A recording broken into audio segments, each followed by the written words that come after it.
That, verse in Matthew 7, where Jesus says that there will be many on that last day who say, Lord, Lord, I did this in your name and I did that in your name.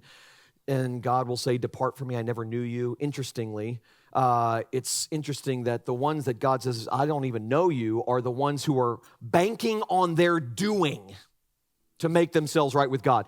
God, we did this in your name and we did that in your name. Aren't you impressed? God's like, I wanted your heart, not your works. And C.S. Lewis, commenting on that verse, says this about, depart from me, I never knew you.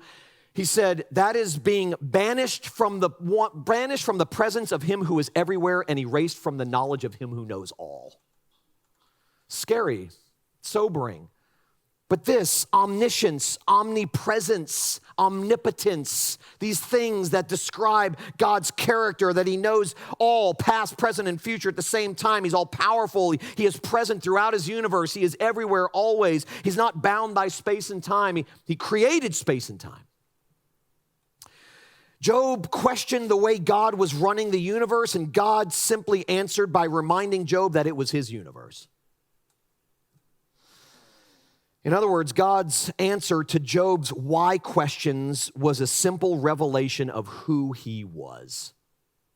Explanations don't ultimately comfort. God ultimately comforts.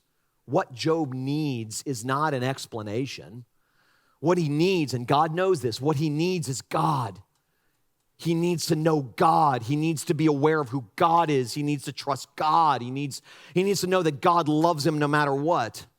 I find a ton of comfort knowing that God is bigger than my problems and my pain. C.S. Lewis said that he used to take a walk in the woods, once a day, to be reminded that God's world is so much bigger than what was simply going on in his mind. He needed to see. C.S. Lewis also at one point said that knowing who God is and what God does and how God operates is like taking a walk along the beach and looking at the ocean. If you look out at the ocean from the beach, you can, as far as the eye can see, all you see is water, but what you actually see is a fraction of what's actually there. And he said that's kind of like our inability to know everything that God does and everything that God is, that God's thoughts are higher than our thoughts and his ways are higher than our ways. And so I hate problems and I hate pain. I hate not knowing what God is doing and why he's doing it. I just know that I find a ton of comfort knowing that God is bigger than all of it. God's silence in those moments is actually a mercy because he's telling me an explanation is not what you need.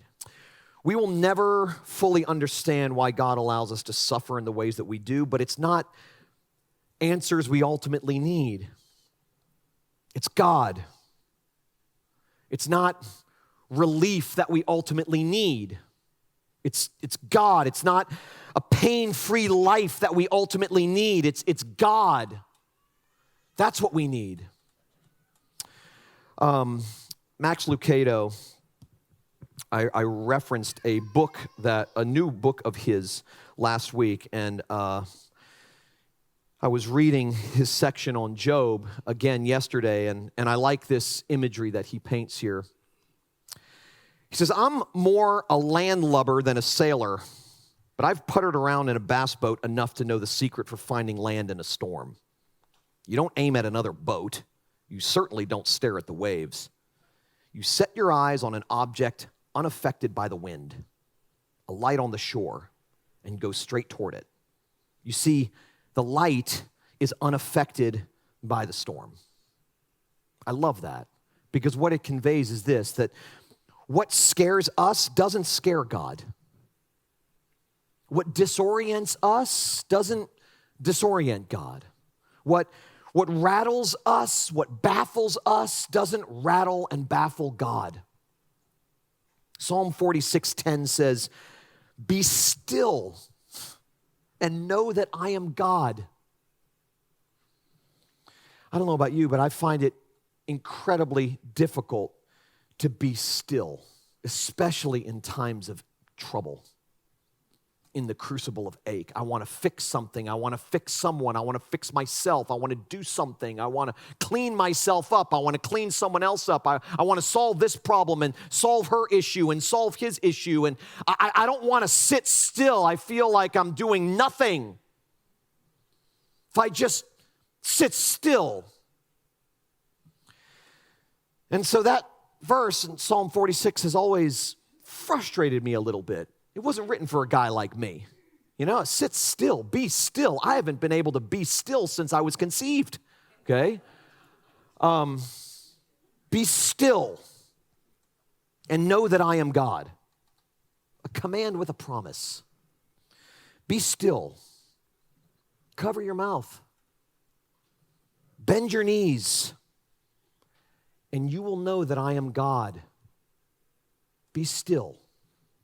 Be quiet